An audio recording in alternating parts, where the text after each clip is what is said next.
ഈ Munambam judicial commission നിയമനം റദ്ദാക്കിയ ഹൈക്കോടതി സിംഗിൾ ബെഞ്ച് ഉത്തരവിനെതിരായ സർക്കാരിന്റെ അപ്പീൽ ഇന്ന് ഡിവിഷൻ ബെഞ്ചിന്റെ മുൻപിലേക്ക് വീണ്ടും എത്തുകയാണ്. ഇന്നലെ ഈ അപ്പീൽ കോടതി പരിഗണിച്ചിരുന്നു. അപ്പോൾ സർക്കാർ ആവശ്യപ്പെട്ട വളരെ പ്രധാനപ്പെട്ട ഒരു കാര്യമുണ്ട്. ഈ ജുഡീഷ്യൽ കമ്മീഷന്റെ അന്വേഷണം പൂർത്തിയാക്കാൻ അനുവദിക്കണമെന്നായിരുന്നു സർക്കാർ ആവശ്യപ്പെട്ടത്. ആ അന്വേഷണം പൂർത്തിയാക്കി തീരുമാനങ്ങൾ പിന്നീട് ഈ അപ്പീലിന്റെ ഇപ്പോൾ കോടതിയിലുള്ള അപ്പീലിന്റെ തീർപ്പിനനുസരിച്ച് നടത്താമെന്നാണ് സർക്കാർ പറഞ്ഞിരുന്നത്. അപ്പോൾ ഇന്ന് കോടതി അത് വിശദമായ വാദം കേൾക്കാമെന്ന് പറയുകയായിരുന്നു.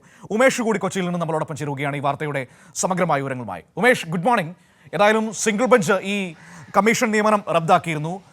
ജസ്റ്റിസ് CN രാമചന്ദ്രൻ കമ്മീഷൻ നിയമനം റദ്ദാക്കിയിരുന്നു. ഇപ്പോൾ അതിനെതിരെ സർക്കാർ അപ്പീൽ നൽകിയിരിക്കുന്നു. അപ്പീൽ ഇന്നലെ പരിഗണിച്ചു. അപ്പോൾ സർക്കാർ ആവശ്യപ്പെട്ടത് കമ്മീഷന്റെ അന്വേഷണം പൂർത്തിയാക്കാൻ അനുവദിക്കണം. അതിനുശേഷം തുടർ തീരുമാനങ്ങൾ എടുക്കുന്നത് ഇപ്പോൾ നൽകിയിരിക്കുന്ന അപ്പീലിലെ തീർപ്പിനനുസരിച്ച് മാത്രമായിരിക്കും എന്നാണ് കോടതിയെ ഇന്നലെ ബോധിപ്പിച്ചത്. ഇപ്പോൾ ഇന്ന് വിശദമായി വാദം കേൾക്കാനുള്ള തയ്യാറെടുപ്പിലാണോ ഈ വിഷയത്തിൽ കോടതി?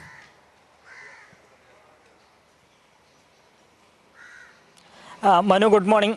ഇന്ന് വിശദമായ വാദം കേൾക്കും എന്ന് തന്നെയാണ് പ്രതീക്ഷിക്കുന്നത്. സർക്കാർ എല്ലാ ഘട്ടത്തിലും ആവശ്യപ്പെടുന്നത് ഈ ജുഡീഷ്യൽ കമ്മീഷൻ്റെ പ്രവർത്തനം തുടരാൻ അനുമതി നൽകണം എന്നുള്ളതാണ്.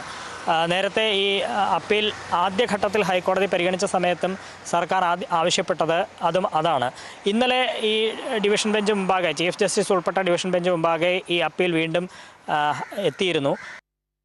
സർക്കാർ പറഞ്ഞത് ഈ ജുഡീഷ്യൽ കമ്മീഷൻ്റെ റിപ്പോർട്ട് ആ അന്വേഷണം പൂർത്തിയാക്കാൻ, ജുഡീഷ്യൽ കമ്മീഷൻ അന്വേഷണം പൂർത്തിയാക്കാൻ അനുമതി നൽകണം. കമ്മീഷൻ നൽകുന്ന റിപ്പോർട്ട് അനുസരിച്ച് നടപടി സ്വീകരിക്കുന്നത് ഈ അപ്പീലിലെ തീരുമാനത്തിനെ വിധേയമാക്കി മാത്രം ആയിരിക്കാം, അങ്ങനെ നടപടി സ്വീകരിക്കാം എന്നാണ് സർക്കാർ കോടതി അറിയിച്ചത്. അതായത് ഈ കമ്മീഷൻ്റെ റിപ്പോർട്ടിൽ എന്ത് നടപടി സ്വീകരിച്ചാലും അതെല്ലാം അപ്പീലിലെ തീരുമാനത്തിന് വിധേയമായിരിക്കും. ആ തരത്തിൽ മാത്രമേ ജുഡീഷ്യൽ കമ്മീഷൻ്റെ പ്രവർത്തനം മുന്നോട്ട് കൊണ്ടുപോവുകയുള്ളൂ എന്നാണ് സർക്കാർ കോടതി അറിയിച്ചത്. അത് കോടതി അതിന്മേൽ ഒരു തീരുമാനം പറഞ്ഞിട്ടില്ല.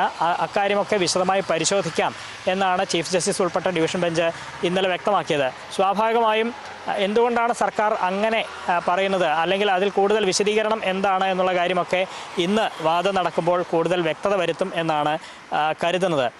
വഖഫ് സംരക്ഷണ വേദിയുടെ ഹർജി പരിഗണിച്ചായിരുന്നു നേരത്തെ ജുഡീഷ്യൽ കമ്മീഷൻ നിയമനം ഹൈക്കോടതി സിംഗിൾ ബെഞ്ച് റദ്ദാക്കിയത്.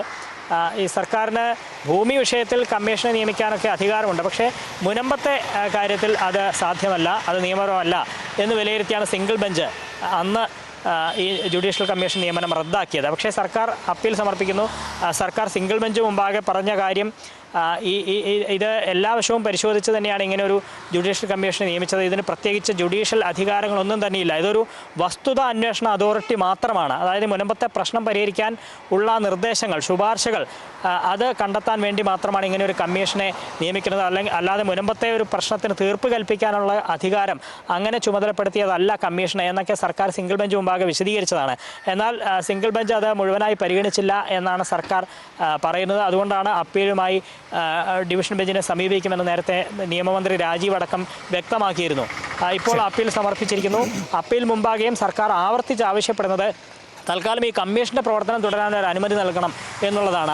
അന്വേഷണം പൂർത്തിയാക്കട്ടെ. പക്ഷേ അന്വേഷണം പൂർത്തിയാക്കി ഉടൻ തന്നെ ഒരു നടപടി സ്വീകരിക്കില്ല. അത് ഈ അപ്പീലിലെ തീരുമാനം എന്താണോ അതിനനുസരിച്ച് മാത്രമേ സർക്കാർ മുന്നോട്ട് പോകൂ എന്നുള്ള ഉറപ്പ് പലതവണയായി ഈ ഡിവിഷൻ ബെഞ്ച് മുമ്പാകെ സർക്കാർ മുന്നോട്ട് വയ്ക്കുന്നുണ്ട്. അത് ഡിവിഷൻ ബെഞ്ച് പരിഗണിക്കുമോ, അത് കണക്കിലെടുത്ത് തൽക്കാലം ഈ കമ്മീഷൻ്റെ പ്രവർത്തനം തുടരാൻ അനുമതി നൽകുമോ, അന്തിമ വിധിക്ക് ശേഷം അതിൽ ഒരു ഈ കമ്മീഷൻ്റെ റിപ്പോർട്ട് അനുസരിച്ചുള്ള നടപടി സർക്കാർ പറയുന്നത് പോലെ ഈ അപ്പീലിലെ തീരുമാനത്തിന് വിധേയമാക്കി മാത്രമേ സ്വീകരിക്കുകയുള്ളൂ എന്നുള്ള സർക്കാർ വാദം അംഗീകരിക്കുമോ തുടങ്ങിയ കാര്യങ്ങളിലൊക്കെ ഏതെങ്കിലും തരത്തിലുള്ള ഒരു നിരീക്ഷണമെങ്കിലും ഇന്ന് കോടതിയിൽ ഉണ്ടാകും എന്നാണ് പ്രതീക്ഷ. അതാണ് നമ്മൾ ഏറ്റവും ആകാംക്ഷയോടെ കാത്തിരിക്കുന്നത്. ഏതായാലും കോടതി എന്ത് തീരുമാനമെടുക്കുമെന്ന് നമുക്ക് ആകാംക്ഷയോടെ കാത്തിരിക്കാം. ഇന്ന് ആ കേസ് വിശദമായ വാദം കേൾക്കുമെന്നാണ് നമുക്ക് മനസ്സിലാക്കാൻ പറ്റുന്നത്. വിവരങ്ങളാണ് ഉമേഷ് നൽകിയത്. Okay, thank you Umesh.